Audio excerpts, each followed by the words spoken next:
నాకు ఊహ తెలిసిన దగ్గర నుంచి కాదు సారీ నేను 1 మంత్ బేబీగా ఉన్న దగ్గర నుంచి మేము ఎప్పుడూ కూడా రెంటెడ్ హోమ్‌లోనే ఉన్నామనమాట. నాకు ఓన్ హౌస్‌కి, రెంటెడ్ హోమ్‌కి పెద్దగా ఏమీ వ్యత్యాసం తెలియలేదు. కానీ ప్రతిసారి మేము ఒక ఇంటి నుంచి ఇంకొక ఇంటికి మారేటప్పుడు ఆ హోమ్ ఓనర్స్ అడిగే క్వెషన్స్ కానీ, లేకపోతే వాళ్ళు మాకు రెంట్‌కి ఇవ్వడానికి రిఫ్యూజ్ చేసేవారనమాట. ఎందుకంటే మా మదర్ సింగిల్ పేరెంట్ అని చెప్పి.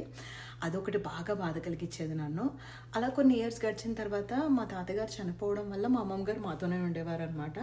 అప్పుడు కూడా ఓల్డ్ ఏజ్ ఆవిడ ఉంది, సో రెంట్ ఇవ్వడం కష్టం అని చెప్పి కొంతమంది రిఫ్యూజ్ చేశారు, మాకు రెంట్ ఇవ్వలేదు. ఇవే కాకుండా మోస్ట్లీ ఒకే ఇంట్లో రెంట్‌కి ఎక్కువ సంవత్సరాలు ఉందామంటే ఎవ్రీ ఇయర్ రెంట్ అనేది ఇంక్రీజ్ చేస్తూ ఉండేవారు హోమ్ ఓనర్స్. సో ఇవన్నీ కూడా నాకు చాలా బాధ కలిగించే విషయాలు. కానీ ఎప్పుడు కూడా ఒక సొంత ఇల్లు కొనుక్కోవాలని నాకు ఆలోచన లేదు. నేను 2016 నుంచి వర్క్ చేస్తున్నాను. అయినప్పటికీ కూడా ఇల్లు కొని దానికి ఈఎంఐ పే చేసే అఫోర్డ్ నేను చేయగలనా లేదా అన్న నమ్మకం నాకు లేదు. కాబట్టి ఆ థాటే నాకు రాలేదనమాట. నేను అది దాన్ని ఒక డ్రీమ్ హోమ్ అంటారు కదా, నా డిక్షనరీలో ఆ డ్రీమ్ హోమే లేదు. సో సమ్హౌ లాస్ట్ ఇయర్ నా హస్బెండ్ తీసుకున్న డెసిషన్ అనమాట ఇది. కంప్లీట్లీ క్రెడిట్స్ ఆయనకే.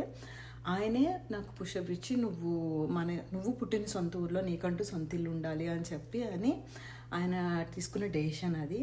సో ఈరోజు మాకు రాజమండ్రిలో ఇంటి గృహప్రవేశం జరుగుతుంది.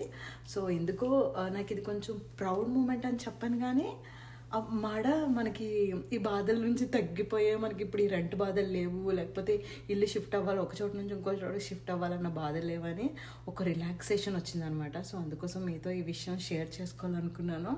నాకున్న ఒక బాధ ఏంటంటే రాజమండ్రిలో మా ఇంటి గృహప్రవేశం వీడియో చేయలేకపోతున్నాను, బికాస్ నేను అక్కడ లేను కాబట్టి. బట్ స్టిల్ మీకు త్వరలోనే మోస్ట్లీ నెక్స్ట్ మంత్ మీకు అమెరికాలో మా ఇంటి గృహప్రవేశం వీడియో అయితే పోస్ట్ చేస్తాను.